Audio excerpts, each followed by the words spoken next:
Lawns, the ultimate symbol of suburban success. A lush green carpet that says, I've made it, but also I spend my weekends mowing grass that nobody's allowed to walk on. But here's the thing, lawns are kind of the worst.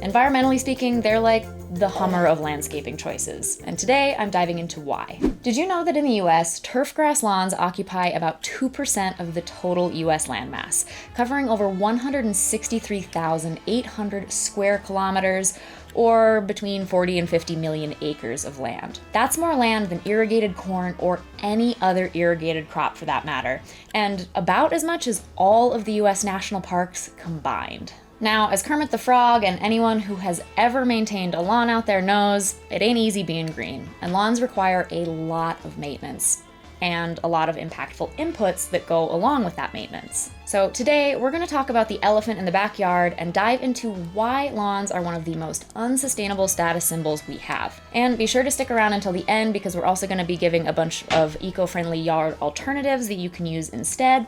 And even if you already have a lawn and you can't exactly tear it up, there are things that you can do to make it a little bit more sustainable. But before we get started, take one quick second to just scroll down and subscribe and like this video to help our channel grow as fast as your lawn does after a summer rainstorm.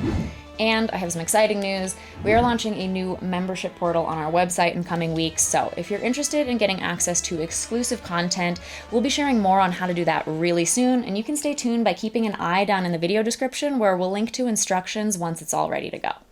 Now, before we get into how lawns are slowly destroying the planet, one sprinkler system at a time, let's talk about how this all started, because lawns obviously weren't always this ubiquitous. The idea of a manicured lawn actually began in the 17th century in Europe, particularly among the French and English aristocracy. Back then, having vast, open, grassy areas wasn't just a landscaping choice, it was a power move. If you could afford to not grow crops or keep livestock on your land, it meant that you were really rich. French formal gardens, like the ones in Versailles, were all about order and control over nature.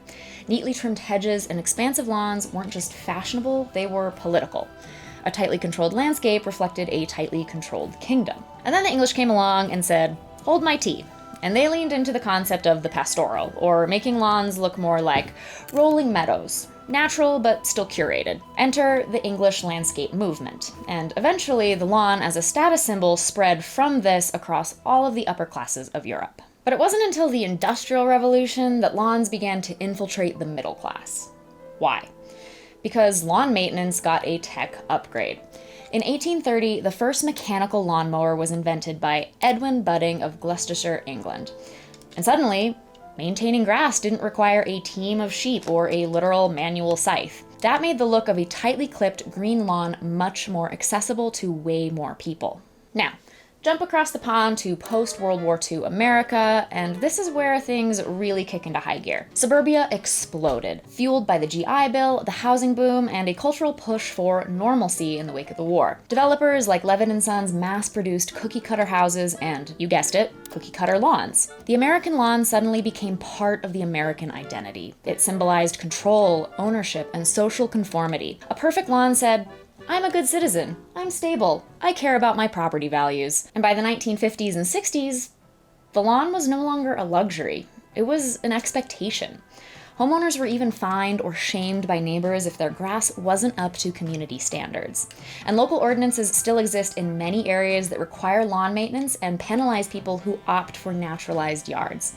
And unfortunately, the type of grass planted in these yards is often non-native, chosen for how it looks rather than how well it grows in local conditions.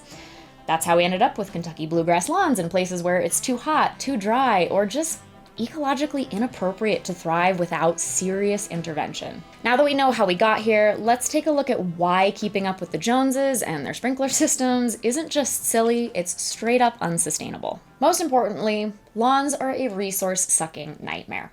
And let's start with the big one, water. According to the EPA, the average American family uses 320 gallons of water per day, of which landscaping, irrigation, and outdoor use accounts for nearly 30%. That's about 9 billion gallons of water a day, and a big chunk of that is just to keep grass looking unnaturally green in places where it probably shouldn't even exist. In drier areas like the Southwest, it's even worse. In Las Vegas, for instance, up to 70% of residential water use goes to outdoor landscaping, and lawns, of course. Watering just 1 square foot of grass in Las Vegas, so an area about that size, uses the equivalent of 73 gallons of water per year, compared to drought-tolerant landscaping, which would use just about 18 gallons a year. And if you need evidence that this is affecting the environment, consider that most of Las Vegas's water supply is pumped from the Colorado River segment of Lake Mead, which has dropped a startling 180 feet in the last 2 decades alone. It's so bad that the city actually passed a law in 2021 banning non-functional turf by 2026, which is predicted to save a whopping 9.5 billion gallons of water, or 10% of southern Nevada's entire water supply. And it's not just wasteful, watering lawns is also really inefficient. Most sprinkler systems overwater by up to 50%, according to the EPA. That means we are literally just dumping billions of gallons of clean, drinkable water onto the ground just to maintain a certain aesthetic. And in a time of increasing droughts and water scarcity, that's not just wasteful, it's reckless. And that's just water. Let's talk about fertilizers and pesticides. Lawns require a lot of chemical help to look that unnaturally perfect, especially because we insist on growing grass species that aren't adapted to local climates or the local pests and things that come along with local climates. Every year, Americans spend around 90 million pounds of fertilizers and 78 million pounds of pesticides on their lawns. And these chemicals, of course, don't just stay where you put them. When it rains or when you overwater, which you definitely do, as we've talked about, those pollutants run off into storm drains, making it into rivers, lakes, and creating massive water quality issues. Why? Well, because most fertilizers are nitrogen and phosphorus based, and when these nutrients pour into natural water systems, it leads to something called eutrophication, where a water body becomes overly enriched with nutrients, and that creates an abundance of algal and plant life blooms that block sunlight and then essentially kill off any native plant and fish species that once lived there. And eventually, you get a dead zone. And of course, let's not forget that synthetic fertilizers release nitrous oxide, which is a greenhouse gas about 298 times more potent in terms of warming potential than carbon dioxide. And we haven't even touched on the carbon footprint yet. Maintaining the average American lawn involves gas-powered mowers, trimmers, blowers, edgers, whatever other fancy gadgets they've sold you on. And those machines might seem small, but they are actually incredibly dirty, guzzling about 800 million gallons of gasoline annually. According to the EPA, 1 hour of gas-powered lawn mowing emits as much pollution as driving a car for 45 miles. And in total, lawn care equipment contributes an estimated 26.7 million tons of air pollutants annually in the US alone. Plus, there's the solid waste component. Lawns generate more than 35 million tons of yard waste annually, about 10 million of which is landfilled according to the EPA's municipal solid waste reports. And sure, compared to what we've composted, we're doing a lot better here than most areas of the solid waste stream in terms of responsible disposal, but considering yard waste is so easily compostable, there's really no excuse for this number not being much higher. And if you bag your grass clippings and send them to the landfill instead of composting, as so many people do, my neighbors included, and it drives me insane, that decomposing organic matter can release methane gas, a gas that is 28 to 36 times more potent than CO2 over a 100-year period, and 80 to 84 times more potent over a 20-year period in terms of global warming potential. And keep in mind that while, yes, farming is also associated with a lot of these unsustainable inputs, and y'all know I have some major beef with the industrial agriculture industry, but it's at least in the name of growing food to support the population. All of these wasteful resources and pollution from lawns, that's for something that isn't even edible. It does nothing to help us survive and thrive as a species. And in fact, I would argue it does the opposite. Lawns are basically the backyard version of industrial farming, minus the only benefit that we get from industrial farming. Now, all that waste of resources and pollution sounds bad, but there's actually another element of conventional lawns that's even more environmentally devastating. and that's that they are killing biodiversity. What is that? Well, in simple terms, biodiversity is the web of life. It is the interconnected ecosystem that links us all together. By killing it, we are triggering the breaking apart of interdependent ecosystems that has a domino effect all the way through nature. The modern suburban lawn is essentially a green desert. Sure, it's green and alive in a sense that grass is technically a plant and it's alive, but in terms of ecological function, it's about as useful as a parking lot or plastic astroturf, which would ironically actually be a little bit better for the environment. And that's because lawns are usually monocultures, just one species of grass, mowed short, treated with herbicides to eliminate weeds, aka wildflowers, and sprayed with insecticides to kill anything that crawls or buzzes. There's also no food, no cover, no habitat for native insects or animals. If you've ever wondered why your yard feels so quiet, no bird songs, no butterflies, no buzzing bees, it might be because your lawn isn't food or shelter to anyone. And this comes at a major cost. A 2020 study published in Biological Conservation found that over 40% of insect species are declining to the point of being in threat of extinction. The Living Planet Index shows an average 69% decline among monitored vertebrate populations between 1970 and 2018, which is an extinction rate that is 8 times faster than that of any other animal.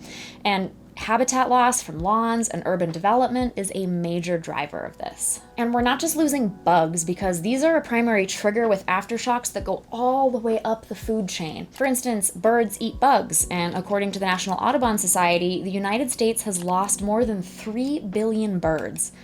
That's nearly 1 in 4 birds since 1970, due largely to habitat loss and pesticide use. And we humans are not going to be immune to these aftershocks, because even if we're not eating bugs, bugs play an essential role in pollinating the food that we eat. If we have no bugs, suddenly we can't grow crops. Between this and the absolute depletion of soil health across America's farmland, it is not looking good for the future of food security. And speaking of soil depletion, lawns also disrupt soil biodiversity. Constant mowing, chemical treatments, and compacted turf create poor soil health, which means fewer microbes, fungi, and invertebrates, aka the invisible workers who actually make all of these ecosystems around us run. And this is really just the tip of the iceberg on this topic, so if you want to learn more about biodiversity and why this is perhaps the most pressing environmental issue of our time, check out our other deep dive video on that topic alone. And it's not just individual mentality that's keeping us rooted in this unsustainable system. It's become so ingrained in our culture here in America that it's actually legally required by many neighborhood associations and HOAs. Don't even get me started on HOAs. It's actually a big problem with me finding land, is finding something that is not HOA run. And look, I get it. I grew up in rural America. I get that it sucks looking out at your neighbor's graveyard of old cars and tractors and junk. But just because you don't have a lawn doesn't mean your place has to be a trash heap, which is sort of the polarizing attitude that I see regarding this issue. But look how cute this native plant and rock garden yard is. See, you do not have to have a lawn to have an aesthetically pleasing and well-manicured outdoor space. Okay. Deep breaths. That was a lot of doom talk, but now let's talk solutions. If you already have a lawn and you aren't ready to tear it up just yet, here are some ways to make it more sustainable.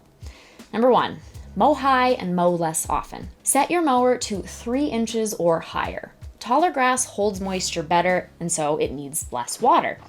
Bonus, it also outcompetes weeds naturally. And don't start mowing too early in the year. Pollinators need support in the spring and early summer months especially, so practicing things like no mow May, where you just leave the weeds and the dandelions and such just for 1 month, is a huge way to support your local pollinator population. After that, go ham cutting down the jungle, but at the very least, leave it for that month. Number 2, swap gas-powered trimmers for electric ones. This is an easy way to reduce reliance on crude oil byproducts.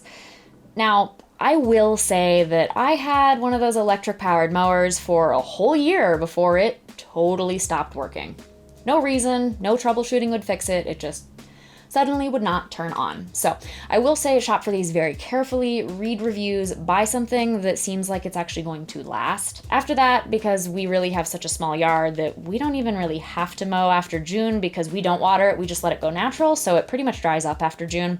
So for those early, just June months where it gets a little crazy, we do just instead use an electric weed whacker, and that has worked super well for us for years now. Obviously, I know that this isn't a great idea for larger lawns, but in those cases, go old school and try an old-fashioned push blade mower. It's like getting your workout in and your chores all at once. Number 3, mulch your clippings. Do not bag them and throw them away, I beg you. Please compost them. And if you don't have a composter, just leave them on the lawn. They'll slowly break down and release nutrients into the soil, which is going to reduce your need for fertilizer and overall just reduce effort on your part. Number 4, ditch the chemicals. Repeat after me. You do not need to weed and feed your lawn. Use organic fertilizers if you must, or better yet, apply compost and mulch. And skip the pesticides entirely. If you end up with pest problems like ants, like I do here every single year in the early summer, there are completely natural pesticide solutions like diatomaceous earth that you can use instead. One thing about diatomaceous earth is that it will also kill good insects, but it will only basically do that if you're dusting it over the flowers that they are trying to pollinate and feed on. So just sprinkle it right on the soil, right over the anthill. The ants will eat it up, and then it won't harm any of your beneficial insects. And then when it rains, it just washes it completely away. Number 5, water smart. This means basically only water in the early morning or later in the evening, and this is just to prevent evaporation as you're watering in the heat of the day. Plus, obviously only water when necessary. Better yet, install a rain sensor or switch to drought-tolerant grass species like buffalo grass or fescue if you're in the US. Number 6, leave the leaves. In the fall, the well-manicured lawn expectation even encourages us to rake our leaves up and maintain that nice, perfect lawn literally until the snow buries it. But here's the thing, these leaves provide crucial cover and shelter for all kinds of insect species throughout the winter to help them survive. So it's really important that we don't take that away. Now, if your yard is like mine, you do have to rake a little. I have 4 giant cottonwood trees in my yard. Ask me how I feel about that. And it's like a 500 square foot yard. So if I didn't rake it all, there would literally be like 3 to 4 feet deep piles of leaves there by the end of the fall. So I can't leave all of those sit there, but basically what I do is I rake a few batches until I have to. I take them to my community garden because we always need more carbon-rich matter for composting by that time of year. And then by the end, when there's just a few leaves left, I just let those come down just to make sure that I leave a light cover on the yard by the end of fall. Now, if you are lawn-free, congratulations, I'm super jealous. If I owned my land, I would be too. But that's why I just don't water mine. Or maybe if you're looking to buy a house and you want some ideas for better ways to landscape it without the lawn period, here are some alternatives of what you can do. So number 1 is to plant native plant gardens.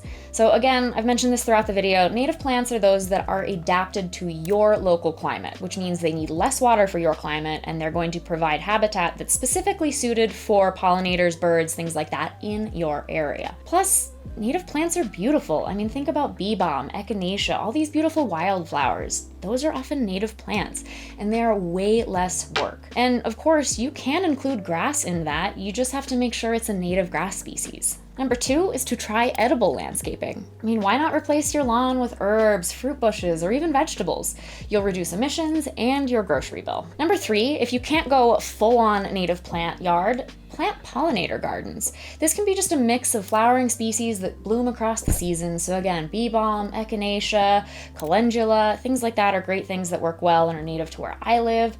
The bees, butterflies, and even hummingbirds will thank you, and over time you will notice that your yard, your environment just feels more alive. You can of course take the native plant thing to the next level with meadowscaping, which is basically just an entirely wild lawn made up of native grasses and flowers. It's less work, you don't really have to do anything, you kind of just let things go.